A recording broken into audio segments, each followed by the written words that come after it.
আসসালামু আলাইকুম। আন্তরিক শুভেচ্ছা রইল প্রিয় শিক্ষার্থীবৃন্দ। ইসলামী ইতিহাস ও সংস্কৃতি বিষয়ে অনলাইন ক্লাসে তোমাদের স্বাগতম। আশা করি তোমরা সকলেই ভালো আছো। আলহামদুলিল্লাহ, আমিও ভালো আছি। আমরা গত ক্লাসে ভারতে মুসলমান শাসকদের ইতিহাস শুরু করেছিলাম।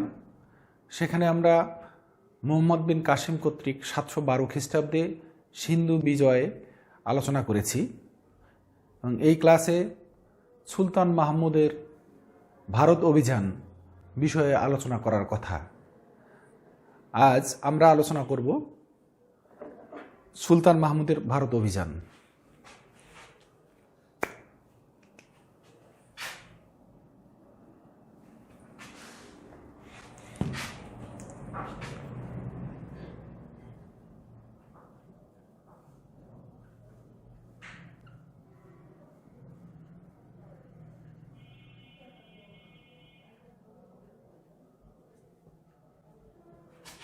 সুলতান মাহমুদের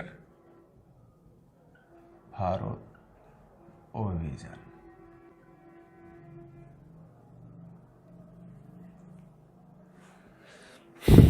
আমরা সময় পেলে সুলতান মাহমুদের ভারত অভিযানের পর মুহাম্মদ ঘুরের অভিযান সম্বন্ধে একটু জানব। প্রথমত আমরা জেনে নিই সুলতান মাহমুদ কে ছিলেন। সুলতান মাহমুদ গজনী বংশের একজন শাসনকর্তা। তার পূর্বপুরুষ, তার পিতার নাম হলো সবুক্তগিন, যিনি আলপতগিনের অধীনে একজন কর্মচারী ছিলেন। মুহাম্মদ বিন কাসিম কর্তৃক সিন্ধু বিজয়ের প্রায় 300 বছর পর, অর্থাৎ 8ম শতাব্দীতে যখন মুহাম্মদ বিন কাসিম ভারত বা সিন্ধু বিজয় করলেন, এই বিজয়ের পর ভারতে মুসলমানদের যে ইতিহাস, সেই ইতিহাস অনেকটা স্তম্ভিত হয়ে পড়ছিল। অর্থাৎ সেখানে অনেক গ্যাপ তৈরি হয়ে গেছিল। এর 300 বছর পর সামানিদ বংশ এই ভারতে আবার তাদের দৃষ্টি দেয়। আলপতগিন ছিলেন হলো গজনীর শাসনকর্তা। এনার নাম হলো আলপতগিন।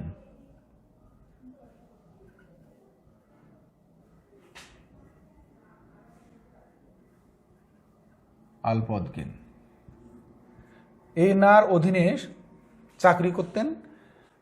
তার নাম হলো সবুক্তগিন।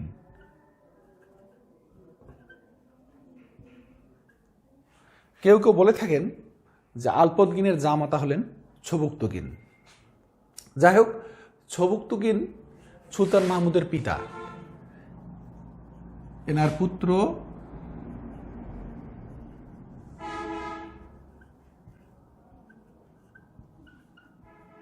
সুলতান মাহমুদ।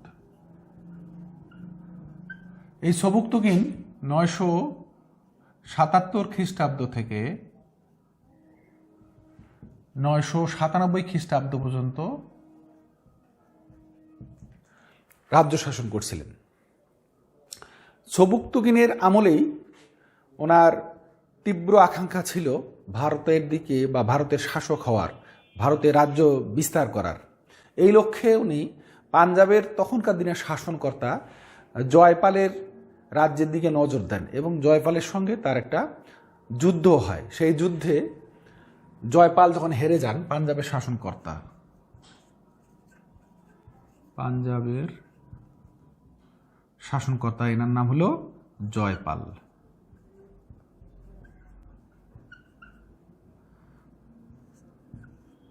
জয়পালের সাথে সবুক্তগিনের যুদ্ধে জয়পাল হেরে যান এবং তার বেশ কিছু হস্তি, অশ্বারোহী এগুলো সবুক্তগিনকে দিয়ে দেন।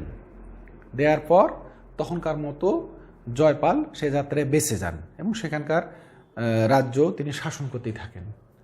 সবুক্তগিনের মৃত্যুর পর সবুক্তগিন যদিও জ্যৈষ্ঠ পুত্র হলো সুলতান মাহমুদ, কিন্তু তার কনিষ্ঠ পুত্র ইসমাইলকে, তার কনিষ্ঠ পুত্রের নাম হলো ইসমাইল।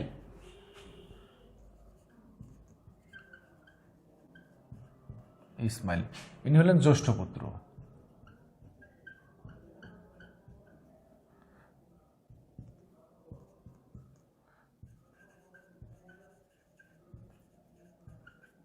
কনিষ্ঠ পুত্র ইসমাইলকে উত্তরাধিকারী মনোনীত করে উনি মৃত্যুবরণ করেন। কিন্তু সুলতান মাহমুদ পিতার এই লেখনী গ্রহণ করেন না। উনি ওনার ছোট ভাই ইসমাইলকে ক্ষমতা থেকে সরিয়ে দিয়ে ক্ষমতায় আসেন, এবং সেটা এই 997 খ্রিস্টাব্দে 997 খ্রিস্টাব্দে উনি ক্ষমতায় আরোহণ করেন। আরোহণ করলে ছোট ভাইকে বন্দী করেন এবং এক পর্যায়ে ছোট ভাই মৃত্যুবরণ করেন। সুলতান মাহমুদ সিংহাসনে আরোহণ করার পরপরই ইনি ছিলেন প্রচণ্ড সাম্রাজ্যবাদী একজন মানুষ। তার পিতার রক্তের ধারাবাহিকতায় উনিও রাজ্য জয়ের নেশায় মত্ত হয়ে ওঠেন। এ লক্ষ্যেই তিনি তার সৈন্যবাহিনীকে সেভাবে সজ্জিত করার কাজে অব্যাহত থাকেন, চেষ্টা অব্যাহত রাখেন, এবং উনি ওনার রাজ্যকে গজনীকে যেন সুশৃঙ্খল এবং নিরাপত্তার সাথে শাসন করতে পারেন, এই জন্য প্রথমে উনি ওনার সীমান্তবর্তী রাজ্যগুলির দিকে নজর দেন, এবং উনি 1000 খ্রিস্টাব্দ থেকেই তার এই লক্ষ্য কিভাবে বাস্তবায়ন করা যায় সেই পরিকল্পনা করতে থাকেন। ইংরেজিতে একটা কথা আছে, এ ওয়েল প্ল্যান হাফ ডান। তার মানে হলো একটা সুন্দর ভালো পরিকল্পনা কাজে অর্ধেক হয়ে যায়। তো উনি যদি রাজ্য জয়ের জন্য বাইরে যান, সেক্ষেত্রে ওনার রাজ্যটা কতটা নিরাপত্তার সাথে থাকবে, শত্রুরা সেটাকে জয় করতে পারবে না। এই লক্ষ্যে উনি তার রাজ্যের চারপাশে সীমান্তবর্তী যে রাজ্যগুলো, সেই রাজ্যগুলো জয় করার আগে প্রয়াস চালান, এবং সেই লক্ষ্যে উনি 1000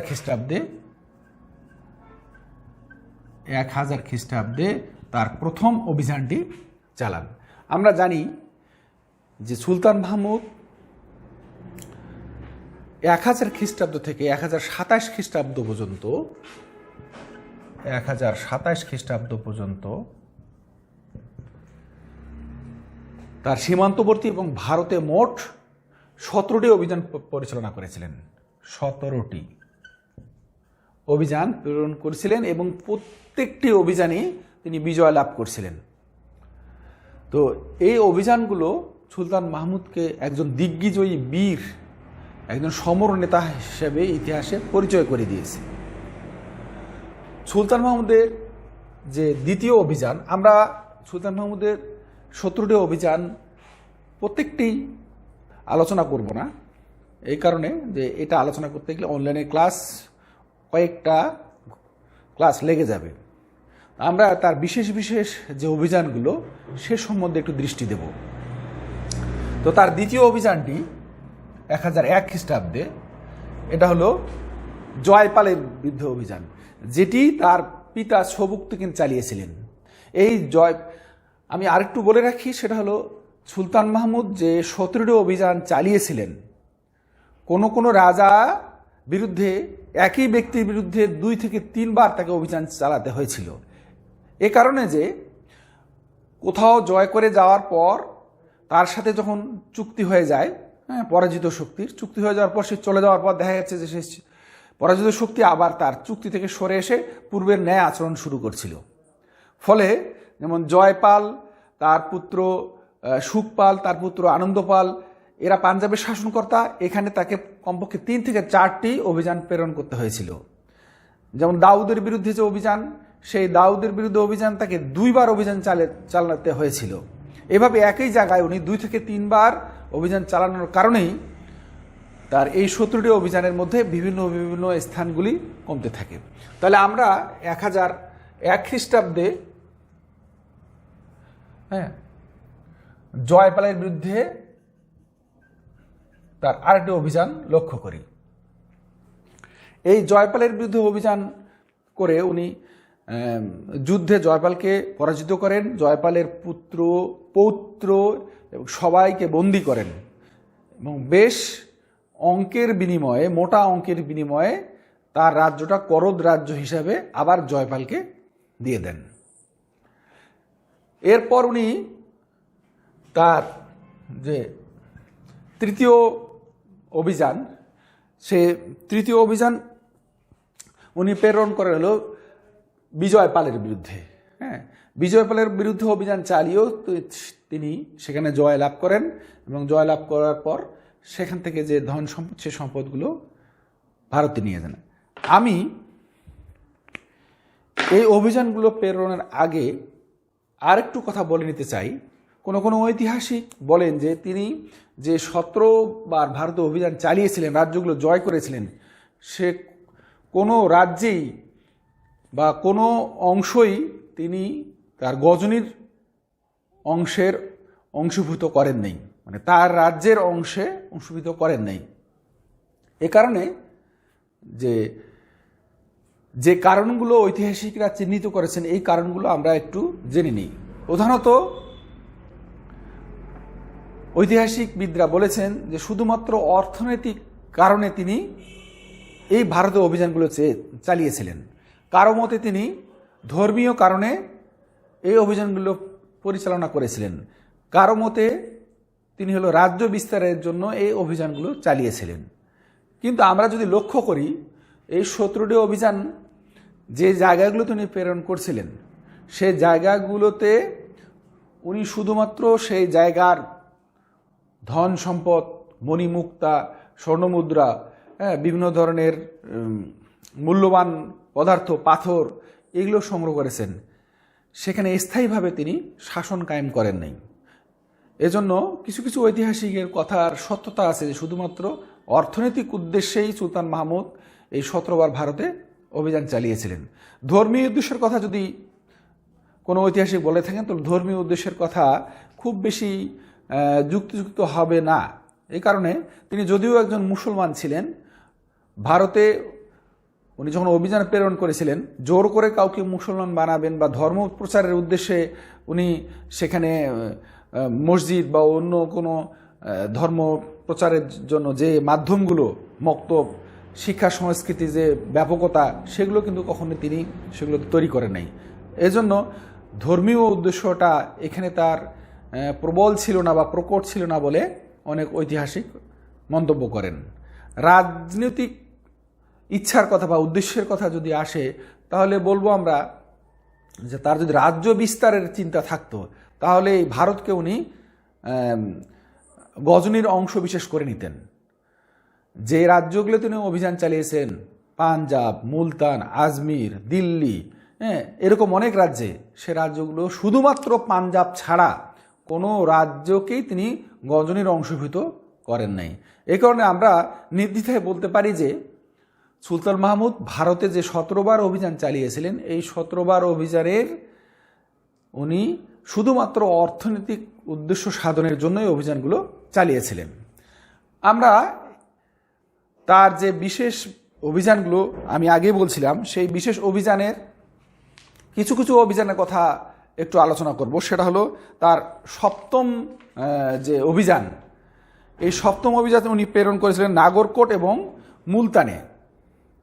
নাগরকোট এবং মুলতানে ইনি 1009 খ্রিস্টাব্দে অভিযান চালিয়েছিলেন।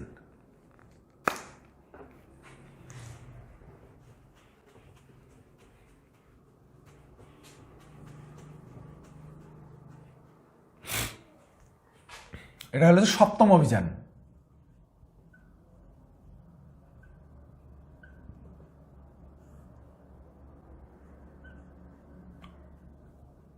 এক 1009 খ্রিস্টাব্দে।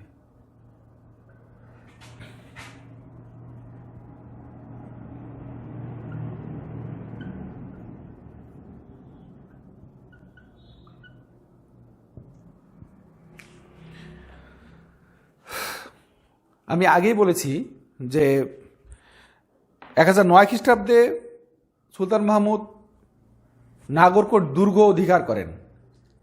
ওনার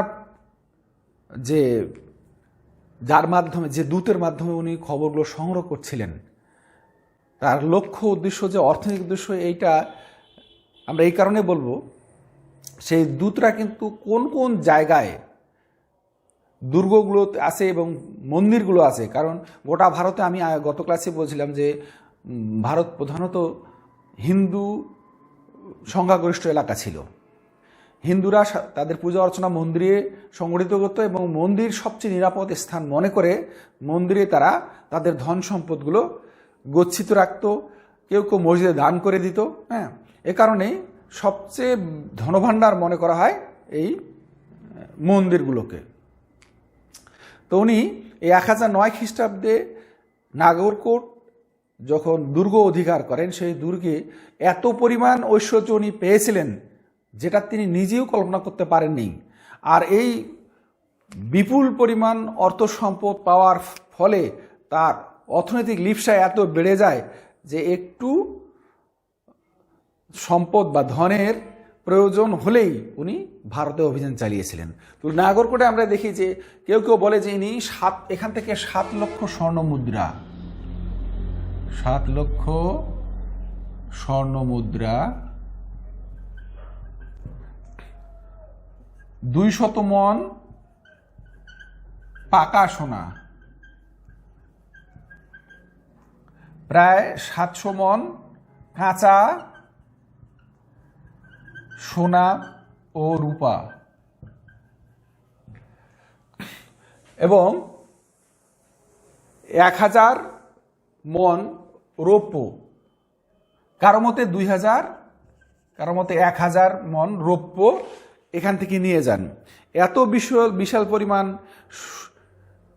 ধন সম্পদ পাওয়ার পর আসলেই তার যে অর্থ লিপ্সায় ভারতে যে আরও বিভিন্ন জায়গায় অনেক সম্পদ ছড়িয়ে ছিটিয়ে আছে, এইটা সুলতান মাহমুদ কেন অনেকেরই অনুমেয় হওয়া অসঙ্গতি থাকবে না, যুক্তিকথা অবশ্যই থাকবে। এ কারণে তাকে বারবার এই ভারতে ধন সম্পদ প্রলুব্ধ করে। আমি আগেই বলছিলাম যে একই ব্যক্তির বিরুদ্ধে উনি কয়েকবার অভিযান চালিয়েছিলেন। ওখানে জয়পাল তার পুত্র, আনন্দপাল, সুখপাল তার নাতি, এগুলোর বিরুদ্ধে অভিযান চালিয়েছিলেন। দাউদ খান কররানির বিরুদ্ধে চালিয়েছিলেন। এরপরে এই অভিযানের পর আবার তিনি দাউদের বিরুদ্ধে অভিযান চালিয়েছিলেন। তো আমরা সব অভিযান জানবো না, আমরা এই অভিযান থেকে উনি প্রথম এতগুলো স্বর্ণ মুদ্রা পান, যার কারণে আমি এই 7ম অভিযান সম্বন্ধে তোমার আলোচনা করলাম। এরপর আমি আরেকটা অভিযানের কথা বলবো যেটা বিশেষভাবে উল্লেখযোগ্য, সেটা হলো থানেশ্বর বিজয়, এটা 10ম অভিযান।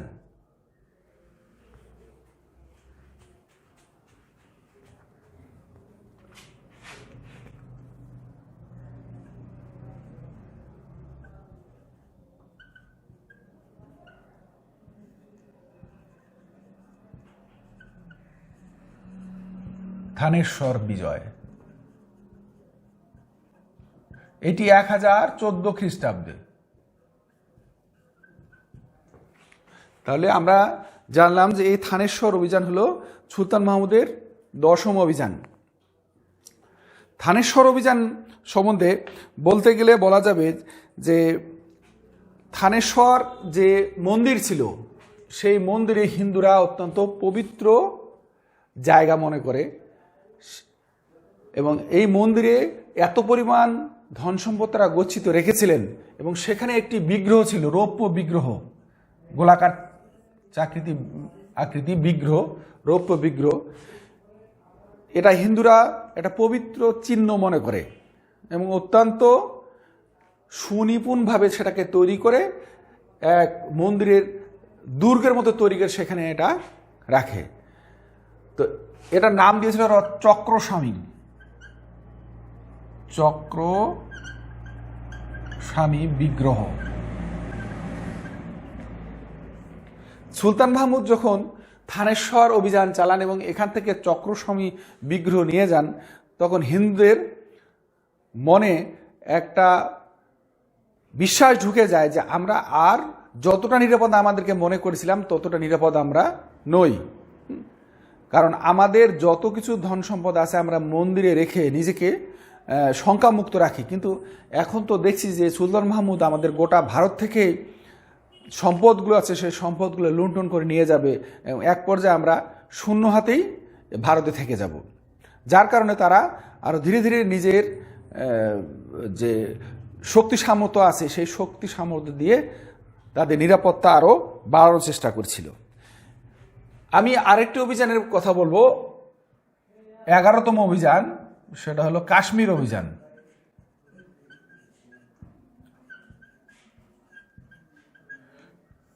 এটা 1015 খ্রিস্টাব্দে।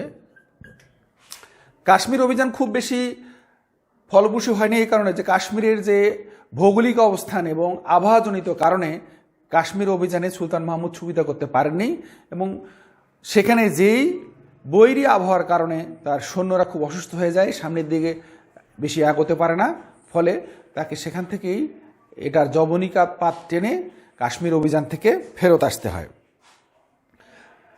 এভাবে আমরা সুলতান মাহমুদের 16তম অভিযান জানবো, যেটা বিশেষভাবে উল্লেখযোগ্য। যদি পরীক্ষায় আসে কখনো সুলতান মাহমুদের ভারত অভিযানের যে 17 অভিযান আছে, সেই অভিযানের তুমি কোনটিকে সবচেয়ে বেশি গুরুত্বপূর্ণ অভিযান বলে মনে করো? আমরা শিক্ষার্থীদেরকে বলে থাকি এবং শিক্ষার্থীরা নিজেও জানে যে সুলতান মাহমুদের সবচেয়ে সফল অভিযান এবং বিশেষ ভূমিকা বহন করে সেই অভিযানটার নাম হলো সোমনাথ অভিযান। এটা হলো 16তম অভিযান, সোমনাথ অভিযান, যেটা 1026 খ্রিস্টাব্দে উনি চালিয়েছিলেন।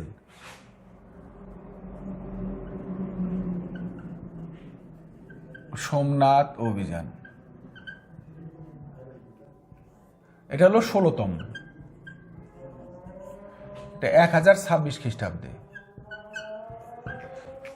আমি আগে বলেছিলাম যে থানেশ্বর বিজয়ের পর, থানেশ্বর থেকে যখন অনেক ধন সম্পদ সুলতান মাহমুদ নিয়ে যাওয়ার পর হিন্দুরা নিজেদেরকে আরও নিরাপত্তার সাথে ধন সম্পদ রাখার ক্ষেত্রে নিজে তৈরি রেখেছিলেন। এই কারণে সোমনাথ মন্দিরটাকে এত উচ্চ নিরাপত্তা রেখেছিলেন যে সুলতান মাহমুদের অন্যান্য কোনো জায়গায় অভিযান সফল হলো, এখানের থেকে সে কোনো ক্রমেই ধন সম্পদ নিয়ে যেতে পারবে না বা এখানে সে পৌঁছতেই পারবে না। কিন্তু হিন্দুদের এ ধারণাকে ব্যর্থ করে দিয়ে সুলতান মাহমুদ 1026 খ্রিস্টাব্দে এখানে অভিযান চালায়, যেটা চালুক্য রাজ্যের কাথিওয়াড়ের পশ্চিম উপকূলে ছিল, এবং এখান থেকে প্রচুর ধন সম্পদ সুলতান মাহমুদ নিয়ে যান। এখানে বলে রাখা ভালো যে এই সোমনাথ অভিযানের পর সুলতান মাহমুদ তার যে ধন সম্পদের আমার মনে হয় যে তার কানায় কানায় পূর্ণ হয়ে গেছিল, তখন উনি আর ভারতের দিকে ততটা নজর দেন না। তারপরেও এই 16তম অভিযানের পর উনি আরও একটা অভিযান চালিয়েছিলেন, যেটা জাট এবং মেটদের বিরুদ্ধে, এবং এইটাই তার সর্বশেষ অভিযান, 17তম অভিযান। তাহলে আমরা জানলাম সুলতান মাহমুদ 1000 খ্রিস্টাব্দ থেকে 1026 খ্রিস্টাব্দ বা 27 খ্রিস্টাব্দ পর্যন্ত, এর পরের অভিযানটার নাম 17তম অভিযানটা হলো জাট ও মেটদের বিরুদ্ধে।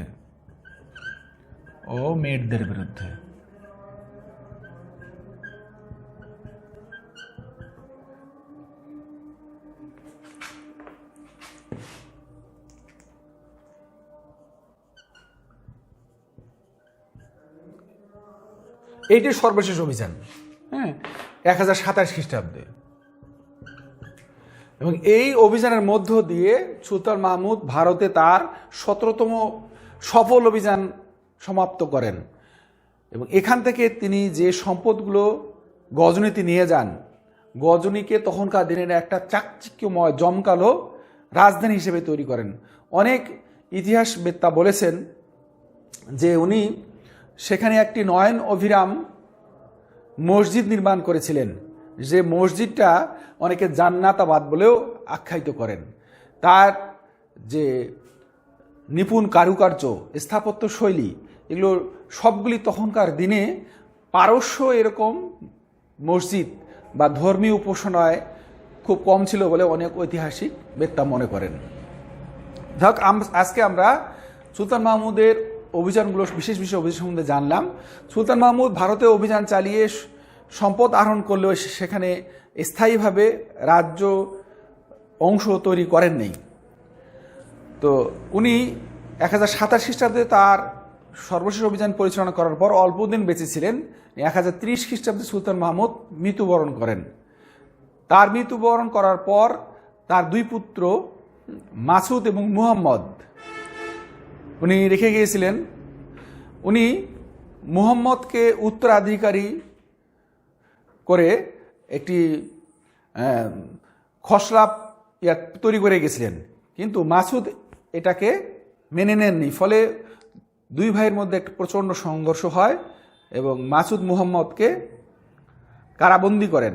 বন্দি করার এক পর্যায়ে যখন তিনি মনে করছিলেন যে তিনি সম্পূর্ণ নিরাপদ, এখন তাকে আর এই রাজ্য থেকে কেউ হারাতে পারবে না, এরই মধ্যে তুর্কি এবং ভারতের হিন্দু কিছু বিদ্রোহী তৈরি হয় এবং তারা মাসুদকে আক্রমণ করে। মাসুদকে আক্রমণ করলে ক্ষমতা থেকে সরে যাওয়ার জন্য মুহাম্মদের পুত্র ছিল যিনি, উনি এই দস্যুদেরকে, বিদ্রোহীদেরকে সহায়তা করেন এবং এক পর্যায়ে মাসুদ তার ক্ষমতা কেড়ে নেওয়া হয়, হ্যাঁ, এবং মুহাম্মদের পুত্র ক্ষমতায় বসে। কিন্তু বেশি দিন তা স্থায়ী হয়নি। এর পরবর্তীতে যারা শাসক এসেছিলেন, সে শাসকদের অকর্মণ্যতার ফলে ভারতে আবার মুসলমানদের শাসন কিছুটা দুর্বল হয়ে পড়ে।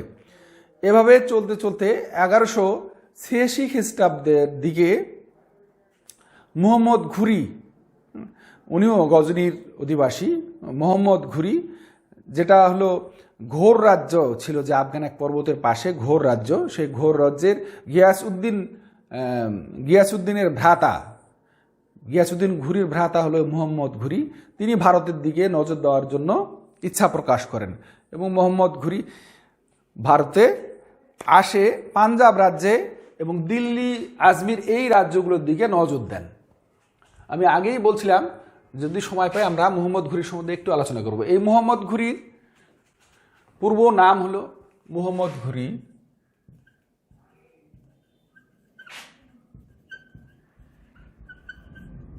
ঘুরি, এরা পূর্ব নাম হলো মুইজ উদ্দিন মুহাম্মদ ঘুরি।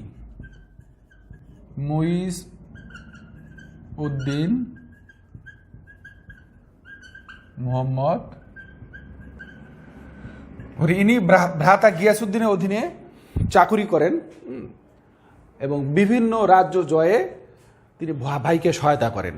এরপরে ভাইয়ের মৃত্যুর পর, গিয়াসউদ্দিন ঘুরির মৃত্যুর পর, মুইজউদ্দিন ঘুরি মুহাম্মদ ঘুরি নাম নিয়ে ভারতে আসেন। ভারতে আসলে প্রথমেই তিনি দিল্লি ও আজমিরে অভিযান চালান। সেই সময় দিল্লি এবং আজমিরের শাসনকর্তা ছিলেন উনি 1186 খ্রিস্টাব্দের দিকে আসেন, আর 1189 খ্রিস্টাব্দে উনি এই দিল্লি এবং আজমিরে অভিযান চালানোর জন্য ইচ্ছা প্রকাশ করেন।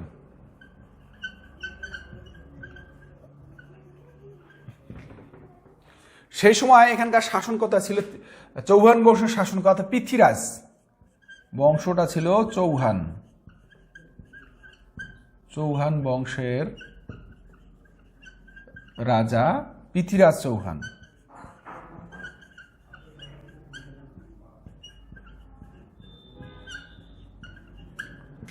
পৃথ্বীরাজ চৌহান মোহাম্মদ ঘুরির এই পদচারণা শুনতে পান।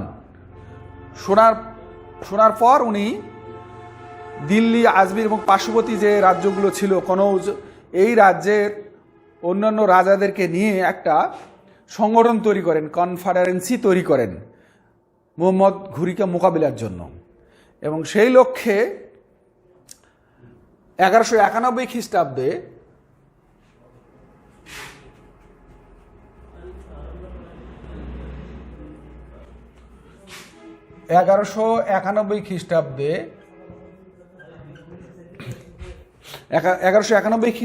মুহাম্মদ ঘুরির মোকাবিলা করার জন্য একটা জায়গা বেছে নেন। সেই জায়গাটার নাম হলো তরাইন। এই তরাইন স্থানে মুহাম্মদ ঘুরির সঙ্গে পৃথ্বীরাজ চৌহানের যে যুদ্ধ চলে, ইতিহাসে এটাকে তরাইনের প্রথম যুদ্ধ বলা হয়।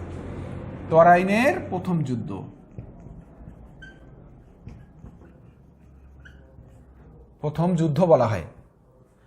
তাহলে এটা কার কার মধ্যে? এটা হলো মুহাম্মদ ঘুরি এবং পৃথ্বীরাজ চৌহানের মধ্যে। পৃথ্বীরাজ চৌহানের সঙ্গে তার কনফেডারেন্সি ছিল, মানে অন্যান্য রাজারাও তার সাথে সংযুক্ত হয়েছিল। ফলে পৃথ্বীরাজ চৌহানের শক্তিমত্তা মুহাম্মদ ঘুরির চেয়ে কয়েক গুণে বেশি ছিল। এর ফলাফলে তরাইনের প্রথম যুদ্ধে মোহাম্মদ ঘুরি হেরে যান। মানে ভারত আসার সাথে সাথে পরাজয়ের রাজটিকা তার কপালে লিপিবদ্ধ হয়। ইনি এখানে মোহাম্মদ ঘুরি পরাজিত হয়। মোহাম্মদ ঘুরি এখানে পরাজিত হন। এখানে তার অনেক সৈন্য ক্ষয় হয়ে যায়। ফলে তার যে শক্তি সামর্থ্য সেগুলো একেবারে নাই বললেই চলে। কিন্তু মোহাম্মদ ঘুরি তাদের সম্পূর্ণভাবে কৌশলে আঘাত করেন। কিভাবে? উনি পরের বছরেই, আসলে সাধারণত 1 বছর পরেই যুদ্ধ সংগঠিত হয় না, ইতিহাসে আমরা তা লক্ষ্য করিনি। 1192 খ্রিস্টাব্দে একই জায়গায় তরাইনি, একই জায়গায় দ্বিতীয় যুদ্ধ শুরু হয়। এই জন্য এটাকে তরাইনের দ্বিতীয় যুদ্ধ বলা হয়। ব্যক্তি কিন্তু একই, মোহাম্মদ ঘুরি, প্রতিপক্ষ হলো পৃথ্বীরাজ চৌহান। তো এবারে উনি যে আগের বার কনফারেন্সি গঠন করেছিলেন, সেই কনফারেন্সি এখন এবছর আর টিকে ছিল না। কারণ ইতিমধ্যেই পৃথ্বীরাজ চৌহানের সঙ্গে তার সমমনা যে রাজারা ছিল তাদের মধ্যে দূরত্ব সৃষ্টি হয়ে যায়। এই তার দ্বিতীয় স্ত্রী গ্রহণ করাতে অন্য এক রাজার কন্যাকে তিনি নিজেই স্ত্রী হিসেবে গ্রহণ করেন সেই রাজার অমতে। ফলে তাদের মধ্যে একটা বিশৃঙ্খলা সৃষ্টি হয় এবং অমত তৈরি হয়, যার কারণে পৃথ্বীরাজ চৌহানকে সেই রাজা আর সহায়তা করে না। না করলে তরাইনের দ্বিতীয় যুদ্ধে মোহাম্মদ ঘুরি পৃথ্বীরাজের মধ্যে যে যুদ্ধ সংঘটিত হয়, সেই যুদ্ধে মোহাম্মদ ঘুরি জয়লাভ করে ভারতের স্থায়ী শাসন কায়েম করেন, আর পৃথ্বীরাজ চৌহান সেই যুদ্ধে পরাজিত হয়ে মৃত্যুবরণ করেন। তাহলে আমরা আজকে সুলতান মাহমুদের ভারত অভিযান 17টি অভিযান সম্পর্কে জানলাম, এবং মোহাম্মদ ঘুরি ভারতে যে 1191 খ্রিস্টাব্দে তরাইনের প্রথম যুদ্ধে হেরে গিয়েছিলেন সেটা জানলাম। 1192 খ্রিস্টাব্দে তরাইনের দ্বিতীয় যুদ্ধে মোহাম্মদ ঘুরি বিজয়ী লাভ হয়, পৃথ্বীরাজ চৌহান পরাজিত হয়, এবং সেখানে জয় করার পর মোহাম্মদ ঘুরি যে ভারতে মুসলিম শাসন কায়েম করে সে বিষয়টি আমরা আজকে জানলাম। আমরা পরবর্তী ক্লাসে কুতুবউদ্দিন আইবেক সম্বন্ধে জানব। এর পরবর্তী যে ভারতে মুসলিম শাসকরা ছিল ধারাবাহিকভাবে আমরা সেগুলো জানব। সকলকে ধন্যবাদ। সবাই ভালো থেকো। আল্লাহ হাফেজ।